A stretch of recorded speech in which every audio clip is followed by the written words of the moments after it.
Welcome to Get Over It, the consciousness transforming podcast for exceptional 21st century living. Folks, we have a show today for executives and leaders. And even if you're not an executive or a leader and you're wondering where your boss maybe should be, or you're looking to further understand, this show is for you. We're going to be speaking with Lisa J. Marshall, and her book is Yin, Completing the Leadership Journey. You're going to get a lot of information, and she puts a really unique spin on what is going on in today's world. And she said a couple of things that just completely blew me away. So I know that you're going to enjoy this, whether you are an executive, a leader, or a worker. Now, the information shared on Get Over It uses intuitive and pragmatic insight to help you shift your consciousness to break through the blocks and release energy that is no longer needed. Yes, we're going to help you let go of the BS that's holding you back. But you guys know I always ask, are you truly ready to? And by the way, folks, BS is belief system. A bit about me for my new listeners: intuitive since birth. I'm a third generation intuitive with over 3 decades of experience supporting people to break through the blocks along their path. I'm a strategist for personal and professional transformation, revealing cutting edge information that enables you to prosper and thrive. I spent 25 successful years in corporate America as an executive sales professional, and I'm the founder of Healing Visions Ministries and the Northern California Children's Education Network, a 501(c)(3) nonprofit. I provide consultations and healings in all areas of life that heal the mind, body, spirit connection, allowing you to live your very best life. My clients say that I keep it real while providing them with accurate information to assist them along their journey as a spirit living a human existence. But they also say, if you really don't want to know, don't ask Monique. My background includes a doctorate in metaphysics, Reiki master teacher, ordained minister, and clinical hypnotherapist. So whether you are stressed, depressed, or possessed, I can help. To find out more about me and the services I offer, go to my website, and that's moniquechapman.com. And I invite you to like me on Facebook and follow me on LinkedIn. And folks, I'm going to be presenting at the Wisdom of Reiki conference in Rhinebeck, New York, and that's September 23rd through the 25th. And my segment is going to be how to deepen your intuition with Reiki. So if you can join us, I would greatly, greatly, greatly appreciate it. My guest today, Lisa, is the author of Yin, Completing the Leadership Journey. As a nationally organized expert, trainer, speaker on leadership, maturity, and organizational development, she is the president of her executive coaching firm, the Smart Work Company. For over 20 years, her seminars and trainings have offered executives a creative way to become self aware and tap into their potential through the power of story. Lisa, Lisa understands the power of story and that stories live in our bodies. She guides us to understand that our purpose in life is always whatever path we take to grow up, to mature, and become an elder. And you can check her out at her website, and that is Yin, completing the leadership journey.com. Again, Yin, completing the leadership journey.com. Welcome, Lisa. Thank you, Monique. Hi, I'm very delighted to be here. it's so great to have you here. You know, you've written a very interesting book that is so much different from other coaching leadership books out there. Why did you decide to do this, and why at this particular time? I've been a student of a Native American teacher named Hyamios Storm for 15 years. And I wrote a earlier book about leadership, which he read and said, Lisa, this is a good book, but you really need to write a book about leadership for women. And at the time, I was really flummoxed. I didn't know what more to say than what I'd put in my first book, and I just had to sit with it for a very long time. Mhm. In the fall of 2019 and the winter of 2020, we had Black Lives Matter, we had the Me Too movement, then we had COVID, and I also had a knee replacement. And somewhere in there, in the strange alchemy that is life, everything converged, and I suddenly knew what hadn't been said and needed to be said. And it had to do with the way we get to maturity being balanced. My first book had used the hero's journey, that old model of how people grow, as the structure for the book. And a lot of women had said to me, I'm not so sure about that. Isn't that just for guys? And my answer had always been, well, if you're not the hero in your own story, who is? And I stand by that. What I realized watching so many people fight so magnificently to find their voices was that there was another side to that journey. The hero's journey is exterior. It is about going out and slaying the dragon. It is about going out and chopping the head off the monster. It's about bringing back the Holy Grail or the Golden Fleece. It's all these exterior action things. There's another version of that journey, and it is the Yin journey. And the Yin journey is about going inside and finding your voice. And I don't know why that had been invisible to me before, but those events all converging made it really clear that there's a whole developmental process that goes on when people find their voice. And that is a lot involved with feminine energy, not masculine energy. And I used yin and yang because I feel like male and female and feminine and masculine have gotten so polarized and so politicized at this point, that binary thinking doesn't serve us. And I was looking for a way to describe qualities of energies that all humans, male and female, have access to. And yin and yang struck me as a much better way to describe that than to talk about male and female, or the heroine's journey or whatever. That language just didn't seem to me as inclusive as I wanted to be. So during 2020, the year we were all locked down, this book showed up.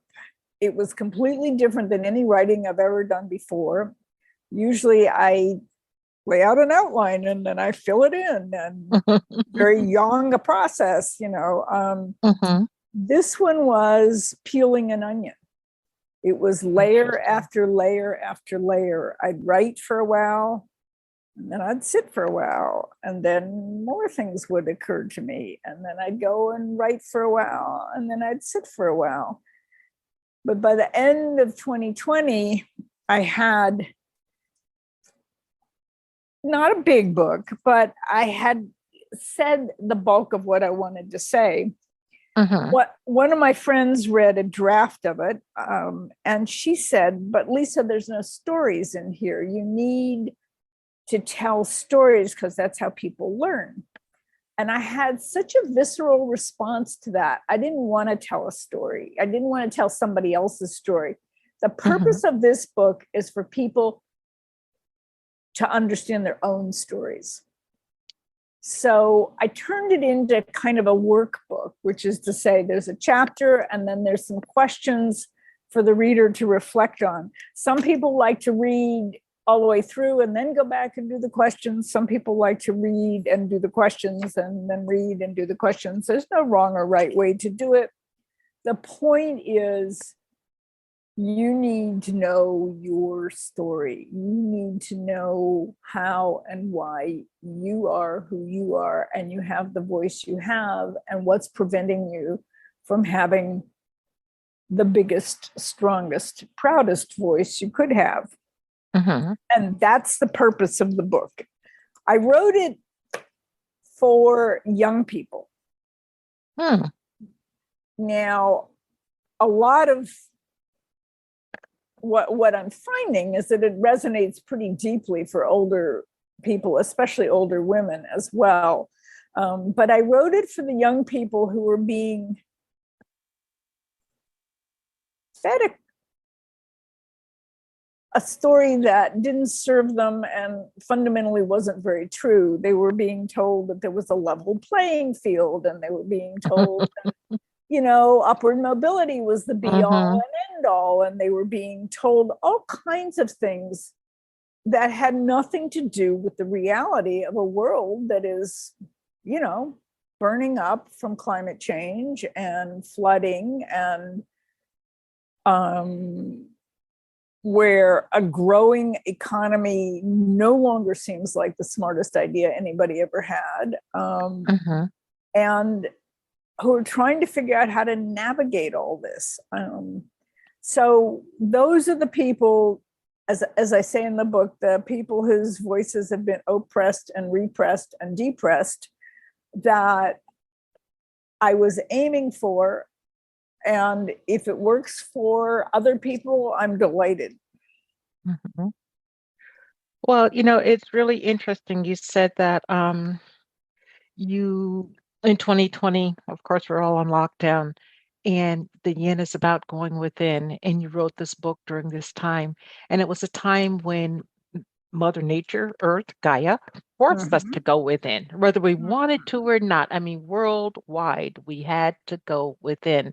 And it's interesting the people who received the lesson that was meant for them at that particular time, and the people who just said, no, I don't want to do that, and went to the yang side. So it's really interesting how we can be in a situation, but not truly grasp what we're into. Yes, yes. Yeah. You know, you said some, go ahead. No, I was just going to say, I was grateful for the lockdown initially because it felt so all of a piece with the messages that were coming to me about yin and about having an interior life and an interior way of being. So, yes. Well, you said something to me before we came on air, and it kind of just blew me away because I hadn't thought about it in that way. And that you said that Americans, the reason why we're having so much trouble going to sleep, and we have this pill, that alcohol, this marijuana, this cocaine, whatever it is that we're doing to numb ourselves, is because we're afraid. Please speak to that. Well, when I start the book, I list a number of things that I think are yin, all of which I think we're very frightened of. Grieving is yin, anger is yin, sorrow is yin, and sleep is deeply, deeply yin. And I think we have all kinds of rationales for it, but fundamentally, as a culture, we're afraid of sleep.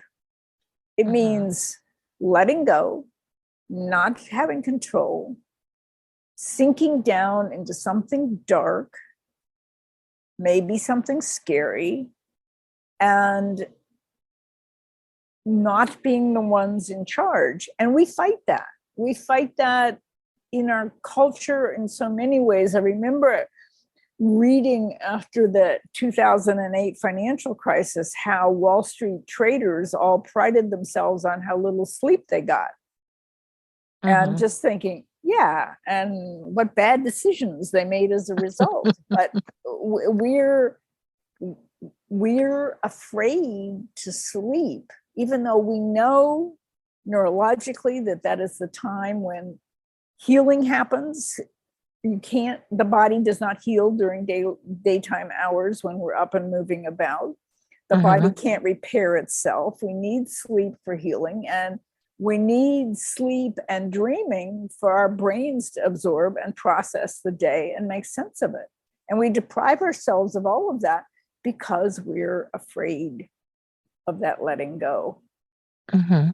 So are we afraid that we're just going to have a nightmare, or are we afraid that, if we dream something that's not ultimately positive, that something bad is going to happen to us? What do you think is the underpinning cause of us being so afraid to know who to, we are to, in the to dream state? rest.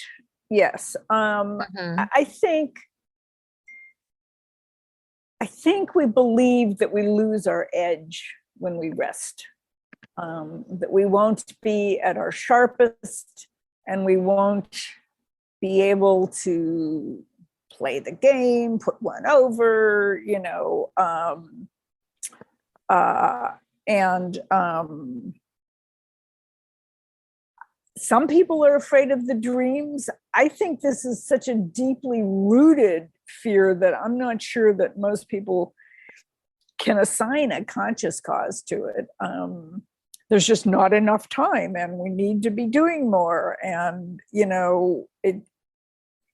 it's endless. And corporate work, as you well know, will take everything you want to give it, and then some, And more. and Yes. more. And then it won't have your heart attack for you. Mm-mm. It won't cure your cancer, but it will take till hell freezes over. It's Mhm. infinite. And we also don't think we have a right to be rested. We've made weariness a badge of honor in this culture. Mhm. Oh, I'm Mhm. so tired. Yeah, well, whose fault is that? And why are Your you own. proud of it? Um, Well, yeah, well, we're so conditioned to keep going, going, going, going, going, until some people, even now, they're back to work and whatever, and you're back to work, you're trying to get the kids back into everything you could possibly pack into their little lives. And then on the weekends, you gotta go, go, go, go, go. And then Sunday night at midnight to 2 a.m., you're like, well, where did my week go? Where did my world go? Because you haven't given yourself time, or at least that's how I look at it. yep, yep. You Y- haven't given yourself the gift of time and rest. Yeah. Okay. Now you say that you are the hero of your own story. I'm working with so many women right now who feel like they don't even have a story. Mm, And it's interesting how they use escapism to um try to find a story, whether it's drugs, sex, alcohol, food.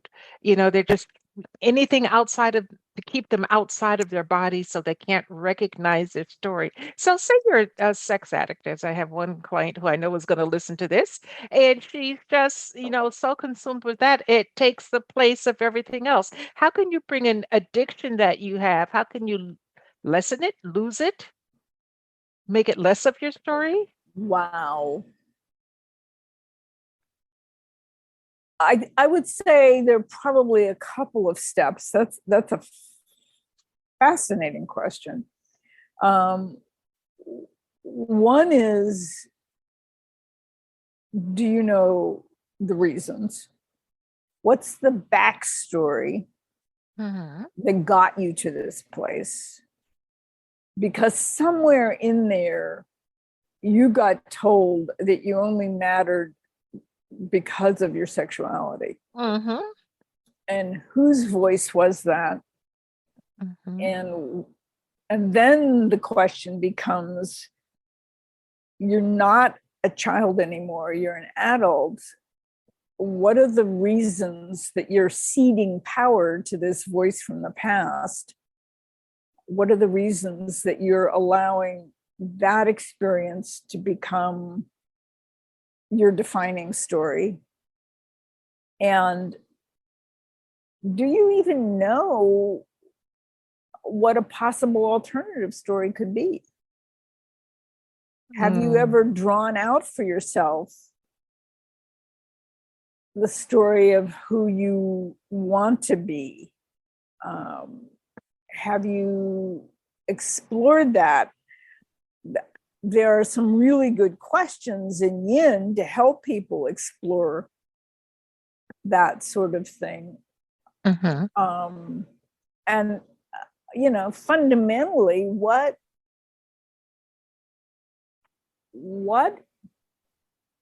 role, how do I want to put this? What role does defining yourself in this way serve? What need does it serve? And might there be other ways to fill that need? If you've never even thought about it, if you've just been so caught up in the chase, then there's a lot of interesting work to be done to just sort of see who else you might be, and give that other person some room to start to develop. Very interesting, because the things that you have said, I have shared, but of course it's fallen on deaf ears because they choose to be stuck. I mean, at some point in time, you choose what it is that you want. Now, if you are having an interesting life and you're looking at it and you're like, I really don't like that, can you create a life for yourself and sort of step into it, if you will? Or does it have to be your own grounded life? I think it's a both and. I think we all create a life for ourselves. Most of the time, we're not aware that's what we're doing. And if we're doing it, again, stuck in old stories, then we're also not creating a life in all likelihood that feels very fulfilling, enriching, exciting, nourishing. And I don't think you can simply imagine a new life and make it happen. Those stories are neural pathways in your brain, and to create new neural pathways takes work. It takes conscious attention and intention, and over a sustained period of time. That's part of the whole growing up process.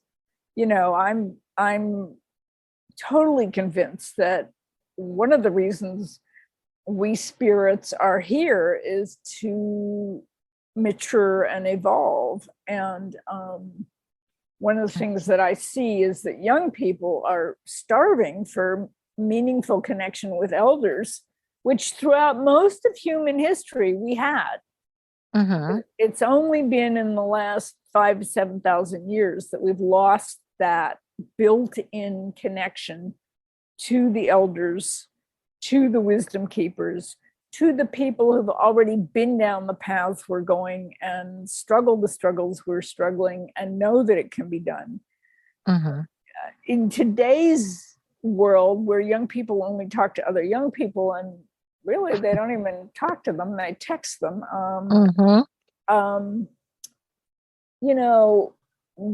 they're missing that connection, and they don't even know they're missing it. They're just sad and lonely and depressed. And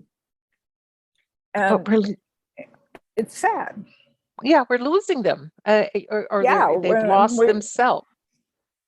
It's both. It's another both and. They've lost themselves, and I do believe that there are points in most of human history where adolescents have to come to grips with being responsible for themselves, not getting to blame other people, and stepping up to a new form of maturity. And that has always involved some risk taking. And we've lost smart ways to do that. We don't have those very much anymore. But I do feel like there's also we've lost respect for elders and elderhood. We're all afraid of being old. We're afraid of aging. We're afraid of death and dying, as opposed to accepting it as a natural part of a cycle. We're in a time that believes, an era that believes that time is linear and it only moves in one direction. And most indigenous people today and most humans throughout history understood that time was cyclical and more like a spiral. It wasn't a straight line. And it wasn't a matter of he who dies with the most toys wins. It was a journey. And you came back to the same places, but you were different, and you could see how you were different, and you kept going to a kind of evolved interior spaciousness where you could be comfortable with what is and keep trying to make the world a better place simultaneously. Okay. Well, let's talk for a moment about executives and leaders who are out there in corporate America, which I was so happy to leave. But let's talk to them. You don't know. I quit midair going from New York to California, and when I landed, I sent all this stuff back before I left the airport. That's how I did it. But I don't, necessarily recommend that to people. But it worked for me. But let's talk to executives and leaders and how to embrace yin in the workplace so that they're not driving people to quit mid-air in a flight or whatever. Well, that's one of the fascinating things to me, is that I think that most of what makes workplaces tolerable is the yin stuff. One way to put it is yang is head and yin is heart. And if you don't believe that your boss cares about you, everything changes. I remember when they first started laying people off back in the 70s, doing mass corporate layoffs for the first time. And somebody started doing some research, and they discovered that people who were laid off and who thought that their boss didn't care about them took 2 to 3 times as long to recover and find new work as people who were laid off but knew that their boss had cared about them. Interesting. We are fundamentally feeling creatures. We are, we evolved in troops and tribes. It's who we're built to be. And when you lose that identity, it can be devastating. And the hard work of being a caring boss, was a great article, came out many years ago, called The Hard Work of Being a Soft Leader. And I hate that soft skills, soft leadership, whatever, because it's not soft. It's the hardest damn thing there is. Yes. And the hard stuff, which is, being able to play the numbers games and manipulate and work your way up the corporate ladder, that's, fundamentally adolescent behavior. That's not grown-up behavior. And that, we make it hard and then we're being strong and whatever. It's not. It's, how do I put this? It's like having a shell around yourself in which you have no feeling for anybody but yourself. And at the end of the day, Monique, people do not follow heads. They follow hearts. And if you're a corporate executive who thinks that you can outthink everybody else, out mental maneuver them, your days are numbered, because you can't. Eventually, somebody's going to come along who actually genuinely cares for the people that she or he works with, and they're going to be able to inspire performance that you will never be able to inspire. And they're going to be the ones who really champion an organization that makes magic for a while. And they come and they go. They're rare in corporate America, as you well know. But when they do that, then real magic happens. And it doesn't happen because they are smarter than everybody else. It happens because they're humble and they're kind and they empower everybody around them, and those people come together and do something that none of them could have done alone. Thank you for sharing that, because I know that people truly need uh, to hear that. So when we go to your website, yincompletingtheleadershipjourney.com, what are we going to find there? You're going to find the backstory on why I wrote Yin. You're going to find a section called flower soldiers. What are flower soldiers? Well, it's a term from Hayemiyo Storm, my teacher, that describes the Mayan soldiers in the temple schools in like 500 BC or thereabouts, who were this amazing combination of tender and tough. And these were people who were sent out to teach all over North America. It's one reason why most indigenous peoples in North America have some version of what's called the medicine wheel, because these soldiers were sent out to teach them. And I've started a process for collecting what I think of as modern flower soldiers and just putting bios and links to their work on them. Because I think that's just a wonderfully aspirational thing to be and do. And they're all people who role model finding their voices. There's also background information on me and things that other people have said about the book. The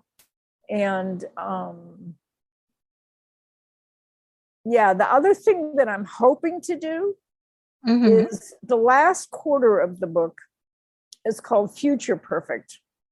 Because at some point, as I was peeling the onion, I realized already in 2020, people were going, when is it going to go back to normal? I want my normal back. And all I could think was, normal was horrible. Why do we want it back? And I realized that there's a giant failure of imagination in our culture around possible alternative futures. And we won't get anywhere until we can imagine futures different than the ones that are being prescribed for us. So the last quarter of the book is a description that I called Future Perfect, which is not my claim to this is the way it should be. But if we lived in a world in which yin and yang were in balance, how might it be? And I have an invitation to your listeners, if they read it and disagree with it, please write your own and send it to me and I will post it. Because I think the more alternative futures we can come up with, the better. And frankly, the only people until very recently who've been writing alternative futures are the science fiction writers. And they get dismissed because it's just science fiction. It's only been in this last year or so that I'm starting to see economists talking about, well, maybe growth is not the be all and end all. And maybe there are other ways to have an economy, et cetera, et cetera. And so they're starting to write some alternative futures, but we're in desperate need of different futures than the one that is roaring down on us. And we won't get there until people actually think that through a little bit. So there's an invitation there. If your readers, if my readers, if your listeners want to propose an alternative future, I would love to see it. Wow. Well, thank you very much for that offering. I remember actually, and you brought me right back to fifth grade when you said that, because our teacher, Mr. Drake, he wanted us to write an alternative future way back then of what we thought utopia was. And I couldn't wrap my head around it at 10 years old. I just couldn't, but I gave something and let it go. But thank you, because that gives us something to think on. It gives us focus. Plus, it takes us out of this current mass mind consciousness that well, a lot of people are feeding into. And, if Yes. they could pull back from the mass mind consciousness, that would be great. Lisa, I've really enjoyed speaking with you, but our time is basically up. But what pearl of wisdom would you like to leave with the audience today? Oh gosh, a pearl of wisdom. Oh, you have much wisdom. I think just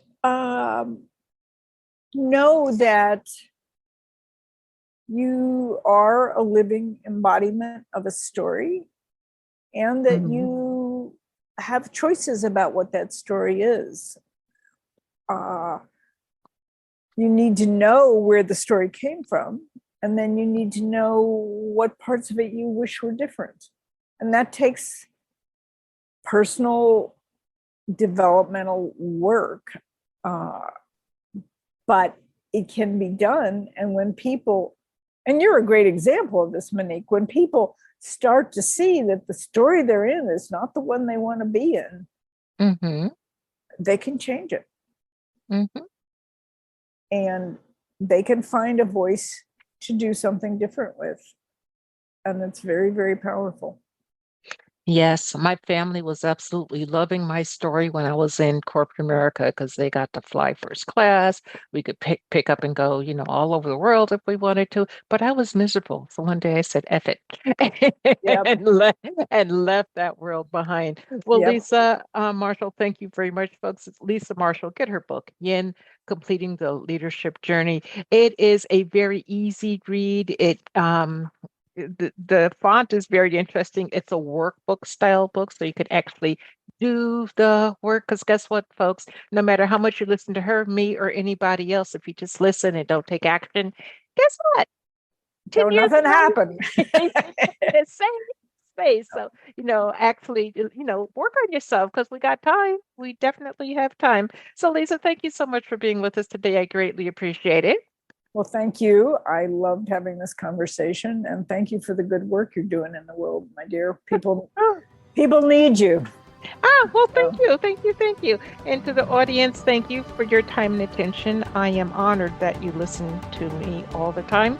And please remember that the most important choice that you can make is what you choose to make important.